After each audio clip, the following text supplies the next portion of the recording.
Ladies and gentlemen, welcome to the Rogers Kakasungura YouTube channel.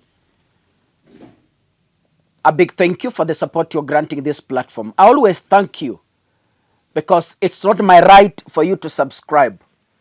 It's a privilege I have received to address you from this platform because I know I am addressing intelligent people, learned people, overqualified academically. That is why I always arm myself with research before I address you. Some of you ask why I always look down. No, I do references so that I do not misguide you on some issues, especially on critical analyses like court cases and other stories. Now, in Kenya, we are yet to have a fully constituted IEBC. In fact, some wards and constituencies have gone for years without representation. The MCS died a long time ago. There has never been a replacement. We have some constituencies that do not have a representation. Their member of parliament died years ago, and there has never been a replacement. Some constituencies, their member of parliament were elevated to the position of appointment, such as cabinet secretaries, but up to now, elections have never been conducted in those constituencies. We are heading to the general election. In fact, we have exactly 2 years because we are ending May tomorrow and June is starting. So we have exactly 2 years. If the cat in court that is pushing for elections to be next year, if it fails, then that means we have 2 years to the general election. And up to this point as I'm speaking, still we have no fully constituted IEBC that can run an election. The High Court has issued conservatory orders stopping the gazettement of Independent Electoral and Boundaries Commission nominees and their swearing in. The court, however, has given a green light to Parliament to continue vetting them, but they have temporarily stopped the gazettement and the swearing in.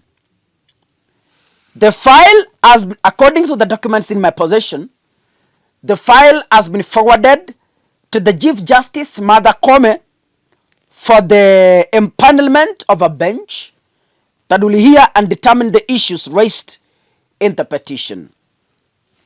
So the courts have given Martha Koome responsibility to go and form a judge bench to hear the issues raised by the petitioners.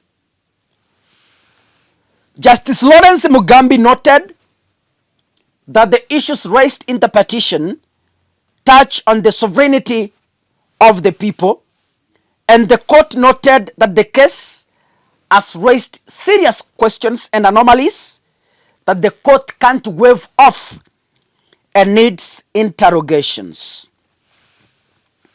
We all know that on May 8th, President William Ruto nominated Erastus Edung Edekon from Turkana as the new IEBC chairperson to succeed the late Wafula Chebukati, who retired and later died in February this year.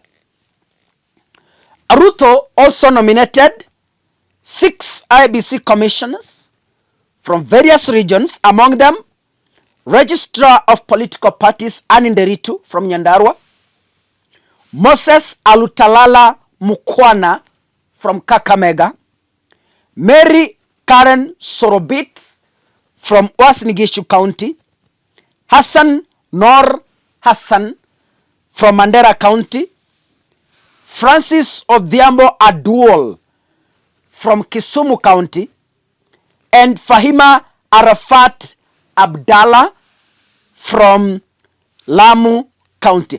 The petitioners argue, according to the documents, that the president acted unlawfully and that some of the nominees do not meet the eligibility criteria. The National Assembly previously asked the court to allow the vetting process, which the court has already granted because it hasn't blocked the vetting,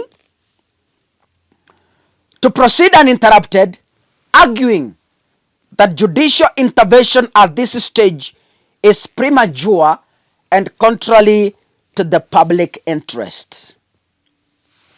The Assembly argued that halting the process undermines public participation and disrupts a time-bound constitutional exercise. Ladies and gentlemen, IEBC, as we all know, is the backbone of an election. That is why it is called the Independent Electoral and Boundaries Commission. It should carry out its activities without pressure, without any bias. It is supposed to act independently as a body and as an institution. However, maybe going forward, I could propose that we strip off the president the powers to nominate IEBC commissioners. That is my view. We strip him off because when the president is defending his second term, they tend to nominate those people who are friendly to them. Maybe in case of compromise, they are able to easily sail through. So if the president is stripped of the powers, then I think we are able to avoid such cases where if the president nominates the commissioners, the other party from the opposition feels that credibility has been compromised. I don't know when we are going to change this, but it's a great concern to all of us as Kenyans that we need to change our constitution, maybe to give a different body powers to do the nomination. Yeah? You know, when the chairperson came from Turkana, there was so much news on social media that now we can be able to relate to where William Ruto removed the vetting of issuing ID cards from the people of the northern region. And maybe this could be the reason why he's nominating someone from there to go and tengeneza the another Darakanidhi. God bless you. See you in the next episode. Asanteni sana.